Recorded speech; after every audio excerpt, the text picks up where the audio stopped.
హల్లెలూయా. దేవునికి స్తోత్రము కలుగును గాక. ఈ అవకాశం ఇచ్చిన దైవజనులు యేసుబాబు అన్న గారికి 2 వందనములు. వేదిక మీద ఉన్న పెద్దలు, టైటస్ అయ్య గారు, పెద్దలు, పాస్టర్స్, సేవకులు, వచ్చిన బిడ్డలందరికీ కూడా 2 వందనాలు. నాకు 4 నిమిషాల సమయం ఇచ్చారు. ఒక్కటే విషయము నేను చెప్పాలనుకుంటున్నాను. ఇక్కడికి ప్రయాణం అయినప్పుడు మాకు ఎటువంటి ఉద్దేశం అయితే నాకు లేదు. చాలా దూరం వచ్చాం, మందిగా మా ఊరు దాకా వచ్చాం. వచ్చిన తర్వాత మన బ్యానర్ కనిపించిన తర్వాత దగ్గర ఒక సుమారు 10 ఊర్లు దాటి ఉంటాం, 10 గూడాలు. ప్రతి గూడెం దగ్గర ఆగుతున్నాం, ఎక్కడ మీటింగ్ అని అడుగుతున్నాం. అసలు మేము వెళుతున్న రూట్ కరెక్టేనా, మేము ఏదైనా అడవిలోకి తప్పిపోతున్నామా అనే అనుమానం కూడా వచ్చింది ఒక చోట. కానీ ఈ వెలుగు మాత్రం అక్కడ కొడుతూ ఉంది. అదంతా ప్రయాణం అయిపోయి ఈ ప్రాంగణంకు వచ్చిన తర్వాత నా హృదయం చాలా తెప్పరిల్లింది. హల్లెలూయా. ఒక్క వచనము నేను చదివి వినిపిస్తాను. 2వ రాజుల గ్రంథం 6వ అధ్యాయము 17వ వచనము.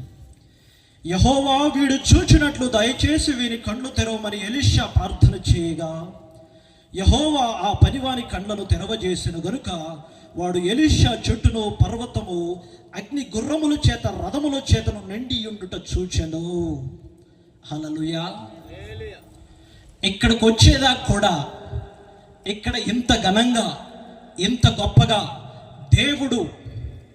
దేవుడు ఒక సేవకుని వాడుకుంటున్నాడని మాకు అర్థం కాలేదు. ఈ దర్శనము చూసింది ఎవరు? మొట్టమొదటిగా మన దైవజనుడు యేసుబాబు అన్న. ఈ కుగ్రామములో, ఈ అడవిలో ఈ లైట్లు పెట్టి, జెండాలు పెట్టి, ఇన్ని కుర్చీలేసి, ఇంత మైటింగ్ సౌండ్ సిస్టమ్ పెట్టి, ఇంత ఘనము, ఇంత ప్రయాసము పడాలి అంటే దేని కొరకు పడుతున్నాడు? కొన్ని ఆత్మలు రక్షించబడాలి, ప్రాముఖ్యంగా వేదనలు తొలగించబడాలి. ఎటువంటి శోధనలో ఉన్న వాళ్ళైనా సరే వారి యొక్క they need to change their perspective of lens. అంటే వాళ్ళు దేవుని వాక్యము నుండి వారి జీవితమును చూడాలి. హల్లెలూయా. వారి ఉన్న సమస్యలను బట్టి కాదు, కానీ దేవుని ఆత్మచేత పట్టబడాలి, వాళ్ళు ఆదరించబడాలి. వారికి ఒక కొత్త దర్శనం, ఒక కొత్త శక్తి కరుణ పొందుకొని వెళ్ళాలని ఆయన ఈరోజు ఇటువంటి గొప్ప మీటింగ్ పెట్టాడు. ఎందుకంటే ఈ ఏరియాలో ఎంతగానో ధైర్యం చేసి, సాహసం చేసి పెట్టడం అంటే మామూలు విషయం కాదు. నిజంగా చాలా గట్స్ ఉండాలి, చాలా ధైర్యం ఉండాలి, సాహసం ఉండాలి. నాకు అనిపించింది ఎలీషాకి ఎటువంటి డెడికేషన్, ప్యాషన్, ఆ యొక్క తృష్ణ ఉందో మరి దైవజనుడికి కూడా అదే విధమైన ఆశ ఉంది. బహుశా ఆయన ఎవరికైనా చెప్పుంటే నమ్ముండరు. ఇక్కడికి అడవిలోకి ఇంతమంది వస్తారు, రాజమండ్రి నుండి పెద్ద పెద్ద దైవ సేవకులు వస్తారు అని చెప్తే నమ్ముతారా ఎవరన్నా? ఈ అడవిలోకి వస్తారు అంటే నమ్ముతారా? ఎవరు నమ్మరు. ఎలీషా మాట కూడా ఆ యొక్క శిష్యుడు నమ్మలా. అందుకే అప్పుడు అన్నాడు, ఏమన్నాడు దేవుడు? ఆ ఎలీషా ఏమన్నాడు?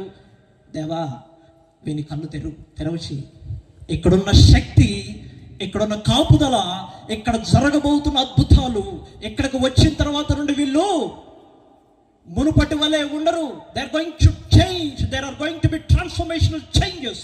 ఇటువంటి ప్రాంతము నుండి అనేక మంది దైవజనులు ఇటువంటి కూటాలకు వచ్చి, అనేక మంది కూడా ఒక విశ్వాసిగా వచ్చిన వాళ్ళు ఈరోజు పెద్ద పెద్ద దైవజనులు అయ్యారు. కన్నీరు విడుస్తూ, దుఃఖములో కుమిలిపోతూ, మనోవేదనతో, గుండెలు పగిలేటువంటి వేదనతో వచ్చిన కొంతమంది విశ్వాసులు ఈరోజు కన్నీటి సాక్ష్యం దేవుడి కొరకు చెప్తున్నారు.